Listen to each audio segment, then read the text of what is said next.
네, 여러분 안녕하세요. 반갑습니다. 예비 승무원들의 멘토, 취업 준비생들의 멘토 테디쌤입니다. 오늘은 오랜만에 항공 객실 승무원이 아니라 코레일 관광개발 열차 승무원과 관련된 내용으로 영상을 담아보고자 합니다. 사실 채용이 지금 진행된 지가 꽤 오래 시간이 지나기도 했고 지금 이제 인턴 승무원과 정규직 승무원 채용이 어느 정도 임박해 있기 때문에 또 관련된 영상을 통해서 여러분들이 좀 채용을 정확하게 준비하고 합격하실 수 있는 그 부분을 위해서 제가 갖고 있는 다양한 노하우를 한번 알려드리고자 이렇게 영상을 촬영합니다. 사실 저는 지금까지 이제 코레일 관광개발 KTX SRT 열차 승무원 148명을 합격시켰습니다. 지난 2020년도부터 합격 이력을 살펴보면 이런데요. 실제로 모든 채용에서 두 자리의 합격수를 기록했기 때문에 국내에서는 진짜 독보적이고 사실 합격률에 있어서는 정말 최고였다라고 제가 제 입으로 자신 있게 말씀드릴 수 있을 것 같습니다. 이렇게 또 합격을 할 수 있었던 원인 중에 하나가 열차 승무원이 되기 위해 필요한 모든 부분들을 좀 철저하게 준비하고 훈련해 뒀기 때문이라고 생각을 하는데요. 그래서 여러분들도 반드시 지금 남아있는 시간 동안 준비해야 할 그 5가지에 대해서 좀 말씀을 드려보고자 합니다. 일단 첫 번째는요. 경력, 경험, 교육상 총 6가지죠. 이 부분에 대한 것들을 좀 철저하게 준비를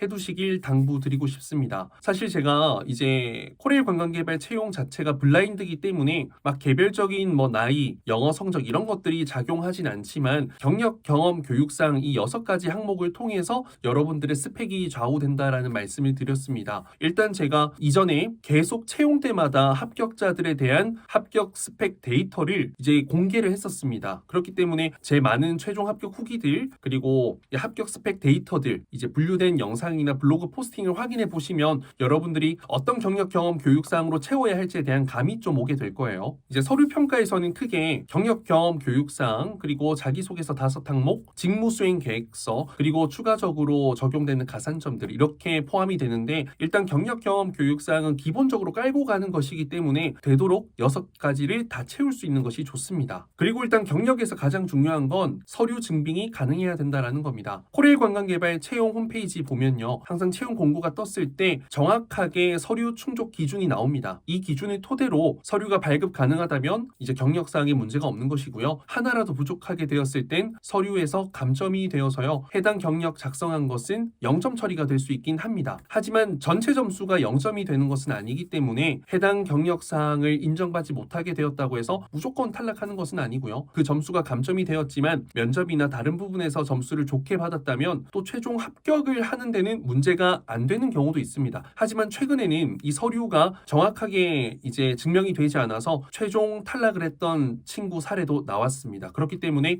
너무 느슨하게 너무 아무 생각 없이 서류를 이제 준비하면 되겠지라고 생각해서 기입을 했을 때는 문제가 될 수 있는 가능성이 있다라는 것을 좀 알고 계시는 것이 좋을 것 같습니다. 그리고 제 개인적으로는 열차 승무원의 경우에는 좀 항공 승무원을 준비하는 그 과정의 경력으로 좀 삼는 분들이 많아요. 그래서 저는 경력, 경험, 교육사항에 그래도 여러분들이 열차 승무원을 위해서 좀 노력한 지원자다라는 점을 어필할 수 있는 항목들이 있으면 참 좋을 것 같다라는 생각이 듭니다. 코레일 관광개발과 관련된 활동, 코레일과 관련된 활동, 또 SRT, SR과 관련된 활동들이 많거든요. 그런 부분들을 조금 주의 깊게 신경 써서 준비해 두시길 당부드리고요. 그에 관련된 내용들은 제 이전 영상들이 정말 많기 때문에 그 영상들을 좀 차근차근 하나하나 봐주시면 도움이 될 것 같습니다. 자, 두 번째는 자기소개서와 직무수행 계획서입니다. 사실 앞에 경력, 경험, 교육사항도 글자 수가 300자씩 6개 하면 1800자죠. 거기다가 자기소개서 600자 5항목 3000자, 직무수행 계획서 1000자까지 하면요. 이 글자 수가 어마어마합니다. 티웨이 항공이 자소서 항목 3개에 1500자, 대한항공이 자소서 항목 3개에 1800자였던 거에 비하면 2배 이상 훨씬 더 그 글자 수가 많기 때문에 사실 서류 작성 과정에서 가장 많이 힘들고 가장 많이 포기하고 싶은 부분 중에 하나가 자소서와 직무수행 계획서입니다. 제가 이 부분에 대해서 좀 중요하다고 말씀드리는 이유는요. 작성하는데 시간들도 많이 걸리고 고민도 많이 되기 때문에 여러분들이 좀 미리 준비를 해두고 생각을 해볼 수 있다면 참 좋겠다 생각해서 제가 2번째 우선순위로 제가 구성을 해두었고요. 일단 코레일 관광개발은 공공기관이다 보니까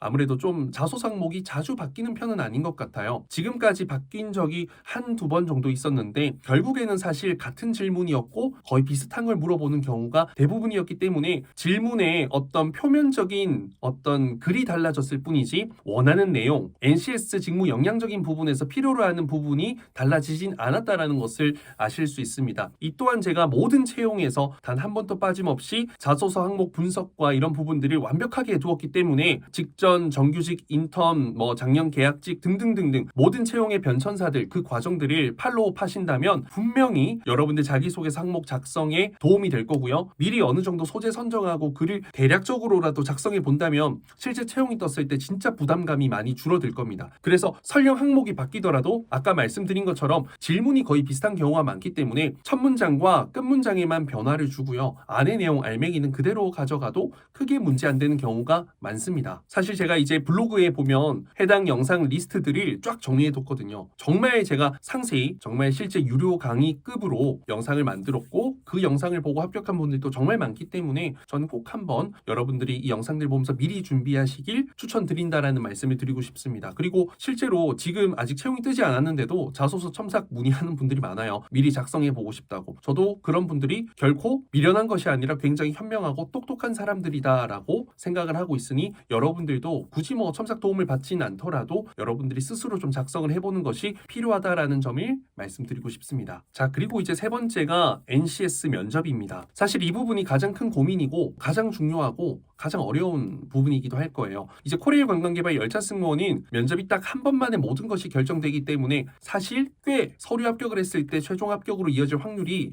굉장히 높습니다. 어느 정도 실력이 준비되어 있다면 사실 합격 확률이 8, 90%까지 되거든요. 실제 스튜디오 테디 학생들 10명 중에 8, 9명은 합격을 하고요. 이제 특별 클래스 하는 친구들이 5, 60% 정도 확률로 합격을 하는 것 같고요. 그리고 아예 준비하지 않고 면접장에 가신 분들은 한 20% 정도의 확률로 합격을 하는 것 같습니다. 통계적으로 보면요. 근데 이제 문제는 이제 열차 승무원 면접 질문 자체 난이도가 예전에는 참 쉬웠는데 점점 더 어려워지고 세분화되고 NCS와 연결시켜서 굉장히 둘러서 물어보는 경우가 많아서 그 질문의 핵심을 파악하기도 힘들고 이때 어떤 핵심 역량을 어떤 인성 부분을 어필해야 될지도 어려워하는 경우가 많습니다. 그렇기 때문에 여러분들이 정규직, 인턴, 계약직 모든 그 기출문제 데이터들을 조금 찾아보고 분석하고 준비해 볼 필요가 있는데 사실 이 부분을 완벽하게 공개를 할 수는 없잖아요. 제가 유튜브에. 그래도 제가 이제 코레일 관광개발 열차 승무원 관련해서 이제 실제 현장 시뮬레이션 영상을 올려놨어요. 총 4개가 있거든요. 그 영상들이라도 좀 보면서 미리 답변을 준비해 본다면 많은 도움이 될 거라고 생각하고요. 제가 실제 특별 클래스를 운영을 하고 있어요. 이제 총 한 7개에 대한 영상을 여러분들 직접 보고 공부를 하시는 건데 이제 비공개 영상 강의죠. 그곳에는 이제 모든 기출문제에 대한 풀이가 완벽하게 되어 있어요. 그래서 그 기출문제 풀이 공부 쫙 다 하시고 이제 면접 답변 준비 쫙 하시고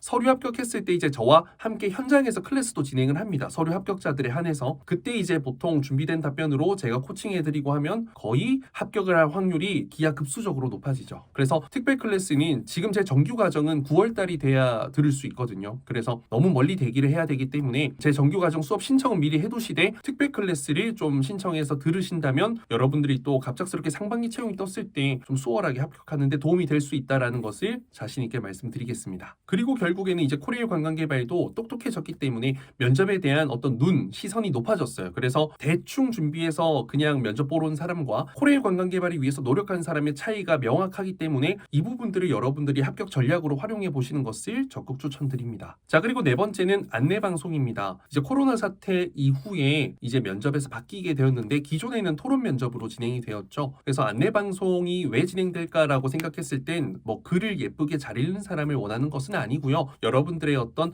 목소리, 보이스, 표현력 이런 신뢰감을 볼 수 있는 항목이다라고 생각하시면 되겠습니다. 열차 승무원이 이제 열차 안에서 승무를 하는 동안 안내방송을 할 때가 정말 많죠. 잦습니다. 그렇기 때문에 여러분들 정확한 정보 전달할 수 있는 보이스를 갖고 있는지 그리고 아무래도 고객 응대 시에는 불만 응대도 많이 해야 되고 요금 징수도 해야 되고요. KTX 승무원 같은 경우에는 이렇게 고객과의 소통 접점에 있어서 어떤 불만, 문제 상황을 해결해야 되는 경우가 많기 때문에 아무래도 좀 차분하고 신뢰감 가는 목소리로 고객을 응대하는 것이 필요하다 보니 이 부분이 직무 역량에서 경쟁력, 핵심 역량이 될 수도 있고 이를 좀 가장 단적으로 쉽게 파악할 수 있는 부분은 이제 면접 전형이 안내방송 테스트라서 이 부분이 진행되는 것 같고요. 이제 실제 열차 승무원들이 안내방송하는 그 안내방송 문구로 개별적으로 주어진 랜덤적으로 주어지거든요. 그 안내방송문을 읽는 테스트입니다. 그래서 이제 특별 클래스에서도 이 부분을 다 이제 공유해서 제가 직접 다 읽어서 그 보이스를 좀 따라만 하실 수 있도록, 따라한다면 최소한 평균 이상의 그 실력을 보여줄 수 있는 지원자가 될 수 있도록 이제 수업에 구성을 해뒀기 때문에 좀 철저하게 준비하는 분들은 다시 한번 특별 클래스 신청을 해두는 게 많은 도움이 될 거다라는 것을 말씀드리고요. 또 안내방송 관련해서 제가 언젠가는 또 이벤트를 한번 진행해 볼 테니 여러분들 셀프 보이스 트레이닝이라도 해볼 수 있도록 주의 깊게 연습하시고, 또 KTX 탈 기회가 있으면 열차 승무원들 또 녹음된 기계의 안내방송문을 좀 녹음해서 여러분들 직접 좀 들어보면서 연습을 해두시면 많은 도움이 될 것 같습니다. 자, 마지막으로 5번째가 토론 면접이거든요. 이건 이제 코로나 사태가 거의 종식을 앞두고 있고 실내 마스크 이제 착용도 폐지가 되었기 때문에 아마 토론 면접이 부활하게 될 것 같습니다. 토론 면접은 일단 집단 면접이기 때문에 여러분들의 팀워크 그리고 그 속에서 직무 성향을 보여줄 수 있는 항목이고요. 또 토론 면접을 통해서 여러분들이라는 사람을 파악하기가 굉장히 효율적이고 효과적이기 때문에 아마 코레일 관광개발에서도 이 토론 면접을 다시 부활시킬 확률이 굉장히 높습니다. 일반 시사 이슈에 대해서 하기도 하고요. 어떤 롤플레잉 주제로 진행이 되기도 하고요. 그냥 뭐 정말 뭐 다양한 이슈들을 가지고 토론을 진행하는데 뭐 엄청나게 토론 대회처럼 진행을 하는 것은 아니지만 사회자, 최종 발언자 그리고 어떤 의견을 조율하는 과정, 그런 것들을 모두 포함해서 전반적으로 이 팀 자체가 하나의 어떤 완벽한 결과물을 내기 위한 그 과정을 한번 보게 되고요. 실제 이 토론의 분위기에 따라서 한 조에서 3, 4명이 합격하기도 하고 올킬을 당하기도 하기 때문에 어떤 전체적인 면접 분위기 형성에서 굉장히 중요한 대목이라고 생각하시면 되겠습니다. 그리고 일단 토론 면접 자체는 상황이 굉장히 중요해요. 상황에 따라서, 사람에 따라서 굉장히 다양한 변수들이 생기기 때문에 여러분들 가능하면 이제 토론 스터디 같은 것들을 좀 해볼 수 있다면 너무너무 좋을 것 같고요. 여기에 대한 이제 강의 내용도 특별 클래스에 담고자 합니다. 그래서 이런 기본적인 토론에 대한 이해가 받쳐주고 직무에 대한 지식, 역량 이런 부분들이 이제 이해가 된다면 토론 면접에서도 좀 차별화된 눈빛부터 애티튜드, 표정, 이 모든 부분들에서 이 아이디어 제시까지 토론이 이끄는 방향, 그리고 어떤 문제가 발생했을 때 대처, 이런 부분들을 좀 잘 보여준다면 면접관의 눈에 확 띄어서 합격을 하실 수 있게 될 겁니다. 이렇게 이제 5가지에 대한 말씀을 드렸는데요. 기존에 제가 열차 승무원 관련해서 강의 영상을 정말 많이 올려뒀기 때문에 여러분들 그 영상들을 좀 참고하신다면 분명히 여러분들 이번 인턴 승무원 채용 떴을 때 좀 최종 합격 기회 잡고요. 실제로 이제 정규직도 인턴 승무원 했던 분들이 많지만 그렇지 않은 분들도 저는 합격생들을 많이 만들어냈습니다. 그게 오직 이 5가지 준비된 역량과 실력으로 합격을 만들어냈던 거거든요. 그래서 제 관련된 영상들 많이 살펴보시고요. 뭐 첨삭을 요청하거나 특별 클래스 요청 전에 저는 최소한 여러분들이 제 정보들, 공부할 수 있는 부분들을 찾아보고 연락을 주시는 것이 여러분들에게도 더 많은 도움이 되고 실제 특별 클래스 첨삭을 진행했을 때도 더 시너지를 낼 수 있지 않을까 생각합니다. 열차 승무원 결코 어렵지 않은 목표니까요. 여러분들 열심히 준비해서 차별화된 실력과 자신감으로 최종 합격하길 바라겠습니다. 그럼 저는 올해 200명 최종 합격자를 만들기 위해서 열심히 노력해 보겠습니다. 감사합니다.